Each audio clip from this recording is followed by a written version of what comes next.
இட்லி, தோசை, சப்பாத்திக்கெலாம் ஈஸியான ஒரு one pot side dish மாதிரி எப்படி பண்ணலான்னு பார்க்கலாம்.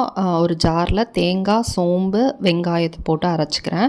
அது தனியாக வச்சுக்கலாம். இப்போ ஒரு குக்கரில் எண்ணெய் ஊற்றிட்டு சோம்பு, பட்டை, கிராம்பு அதெல்லாம் சேர்த்துட்டு நல்லா வந்து அது பொரிஞ்சதுக்கப்புறமா 2 பெரிய சைஸ் பெரிய வெங்காயமாக சின்ன சின்னதாக சாப் பண்ணி அதை கொஞ்சமாக உப்பு போட்டு வணக்கிக்கிறேன் நல்லா. அதுலேயே 2 ஸ்பூன் இஞ்சி பூண்டு பேஸ்ட் போட்டு நல்லா வந்து மிக்ஸ் பண்ணி கொடுத்துக்கிறேன். இதில் இப்போ ஒரு பெரிய சைஸ் தக்காளியும் ஆட் பண்ணிவிட்டு அண்ட் இதுக்கு தேவையான மசாலாலாம் ஆட் பண்ணிக்கிறேன். மஞ்சத்தூள், மிளகாத்தூள், மல்லித்தூள், கொஞ்சமாக கரம் மசாலா, கொஞ்சமாக நான் சோம்பு தூள் போட்டிருக்கேன். அது வந்து ஆப்ஷனல் தான், வேணும்னா வந்து ஆட் பண்ணிக்கோங்க.